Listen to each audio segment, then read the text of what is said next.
ये अमीर बाप के बिगड़े बेटे सिर्फ अपने पिता के पैसों के दम पर सड़क पर चलते लोगों पर बेधड़क थूक रहे थे। झगड़ा नहीं चाहने वाला एक आदमी पहले तो खुद को समझाकर उन्हें इग्नोर करने की सोचता है, लेकिन जैसे ही उन लड़कों में से एक अपनी सिगरेट का जलता हुआ टुकड़ा उसकी कार की तरफ उछालता है, आदमी के अंदर दबा हुआ गुस्सा एकदम एक्सप्लोड हो जाता है। गुस्से में वो एक्सेलरेटर को पूरा दबा देता है और उनका पीछा करने लगता है। उसके मन में बस एक ही बात थी, इनके चेहरे सुझा देने हैं। लेकिन उसे अंदाजा नहीं था कि स्पोर्ट्स कार चला रहे ये अमीर लड़के जानबूझकर सांप जैसी ड्राइविंग करेंगे और उसकी गाड़ी को बार बार रोकने लगेंगे। ये हरकत उसे पूरी तरह भड़का देती है और वह कसम खा लेता है कि अब इन्हें इसकी भारी कीमत चुकानी पड़ेगी। अचानक ब्रेक मारकर वो उनकी कार को रोक देता है और यहीं से उसका बदला ऑफिशियली शुरू होता है। अब जाकर उन लड़कों को एहसास होता है कि उन्होंने गलत आदमी से पंगा ले लिया है, लेकिन तब तक बहुत देर हो चुकी होती है क्योंकि वो उन्हें पकड़ चुका होता है। फिर भी उसका गुस्सा शांत नहीं होता। वो एक को जमीन पर पटक देता है, तेजी से उनकी लग्जरी कार्स की चाबी निकालता है और सबके डर से भरे चेहरों के सामने उस चाबी को सीधे ब्रिज के नीचे फेंक देता है। इसके बाद बिल्कुल नॉर्मल अंदाज में अपनी कार लेकर चला जाता है। लेकिन ऐसा खतरनाक आदमी जब उसी दिन अपने खुद के होटल लौटता है तो देखता है कि कुछ गैंग मेंबर अंदर हंगामा कर रहे हैं। ये देखकर ईथन के अंदर फिर से गुस्सा उबलने लगता है क्योंकि सड़क की घटना का गुस्सा अभी तक ठंडा नहीं हुआ था। फिर भी पूरी लॉबी में खड़े गुंडों को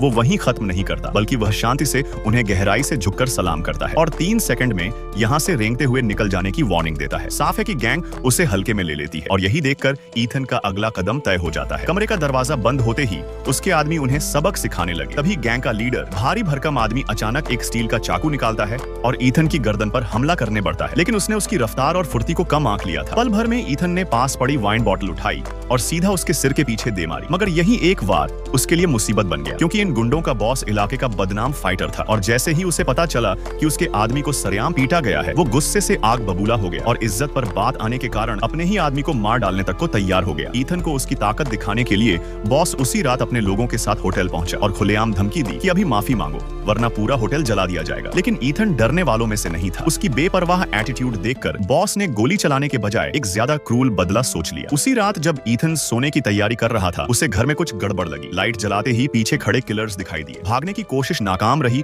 और वो छुपे हुए हमले का शिकार हो गया। अगली बार होश आया तो वो रस्सियों से कसकर लटकाया जा चुका था। तभी खबर मिलते ही बॉस भी पहुंच गए। अब बचने की कोई उम्मीद नहीं दिख रही थी। उसके एक इशारे पर गुंडों ने एप्रन पहन लिए, तेज चाकू निकाल लिए और खून इकट्ठा करने के लिए एक कटोरा भी ले आए। साफ लग रहा था कि आज उसकी किस्मत खत्म होने वाली है। लेकिन जैसे ही हमला होने वाला था, बॉस के फोन पर अचानक एक अननोन कॉल आ जाती है और माहौल पल भर में बदल जाता है।